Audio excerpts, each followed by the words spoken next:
পেঁপে চাষে সফলতা হতে চাইলে শুরুটা হোক সঠিক মানের চারা দিয়ে। পেঁপে এমন একটি চাষাবাদ যেটি সব সময় সারা বছর চাহিদা থাকে বাজারে। এজন্য পেঁপে চাষাবাদ একটি সম্পূর্ণ গাইড আজকে আপনারা পাবেন। আসসালামু আলাইকুম, আমি মোহাম্মদ আলামিন ইসলাম। বর্তমান অবস্থান করছি হরকল্লি ফকিরপাড়া পাগলাপীর সদর রংপুর।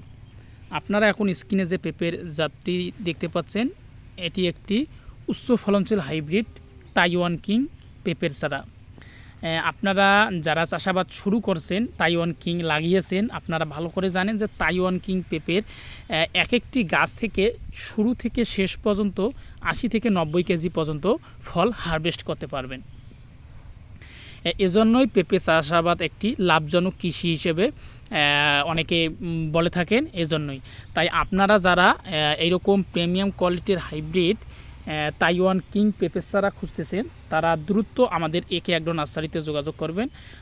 আমাদের কাছে বর্তমান green lady, Taiwan king, yellow lady, first lady এই পেঁপের জাতগুলো রেডি আছে, যেগুলো উচ্চ ফলনশীল জাত এবং কোকোপিটে উৎপাদিত সকল ধরনের সবজির চারা আমাদের কাছে বর্তমান রেডি আছে। এবং আপনারা কেন তাইওয়ান কিং পেঁপেটা চাষাবাদ করবেন?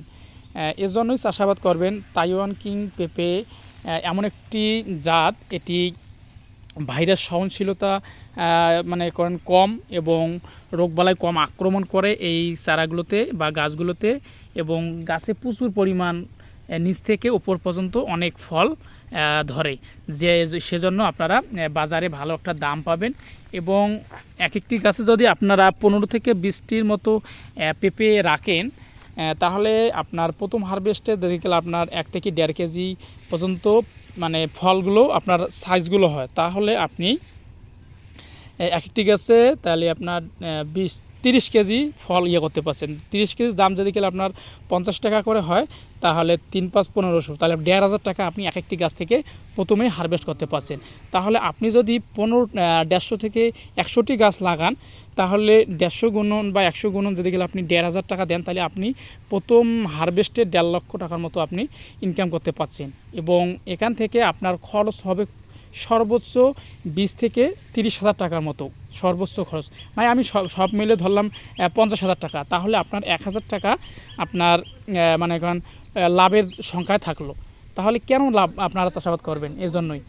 আর পেঁপের চারাগুলো রোপণ করার পদ্ধতি আপনারা যারা জানেন বা যারা জানেন না, তারা আমাদের ভিডিওগুলো আছে, ভিডিওগুলোতে ভালোভাবে দেখবেন, দেখে শুনে আপনারা চারাগুলো।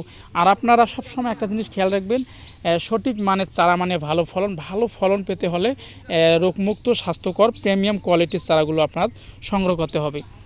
আর রোগমুক্ত আর রোগ আক্রান্ত চারা যদি আপনারা ক্রয় করে নিয়ে যান, তাহলে কিন্তু আপনারা লোকসানের দিকে ঝুঁকবেন, এবং লোকসান হলে আপনার পেঁপে চাষাবাদের দিকে আপনার যে চাহিদাটা থাকে, সেই চাহিদাটা দিন দিন হারিয়ে যাবে। এই জন্য আমি বলি, আপনারা সবসময় চারাগুলো দেখে শুনে নেবেন। কিভাবে বুঝবেন যে এটা রোগ আক্রান্ত চারা এবং কোনটা রোগমুক্ত চারা? এই যে আমার হাতে যে পেঁপের চারাটি দেখতে পাচ্ছেন, এটা একদম রোগমুক্ত স্বাস্থ্যকর প্রিমিয়াম কোয়ালিটির চারা। এবং আরেকটি চারা আপনাদেরকে এবার আমি দেখাবো। এই যে দেখতে পাচ্ছেন, এই যে চারাটার পাতাগুলো কোঁকড়া হচ্ছে এবং মানে কীরকম একটা সাইজ, পাতাগুলো আস্তে আস্তে ছোটো হয়ে যাচ্ছে। এটা হলো একটা রোগাক্রান্ত চারা। আর আপনারা যখন চারা ক্রয় করবেন, আপনারা সবুজ পাতা যে দেখে, এই যে দেখেন, দেখতে পাচ্ছেন চারাগুলো অনেক রোগমুক্ত। এই চারাগুলো যদি আপনি আপনার জমিতে রোপণ করেন, তাহলে কিন্তু আপনার গাছের কোয়ালিটি দিন দিন গ্রোথগুলো অন্যরকম হবে এবং গাছে ফুল ও ফল খুব দ্রুত চলে আসবে। এই জন্য মনে করেন আপনারা এই ফলগুলো পাবেন আপনার চারা রোপণ করার 2.5 থেকে 3 মাসের মধ্যে গাছে ফুল ও ফল আসবে, এবং 4 মাসের মধ্যে আপনারা হারভেস্ট করতে পারবেন এই পেঁপের চারাগুলো থেকে। এই চারাগুলো এজন্য আমরা বলি উচ্চ ফলনশীল।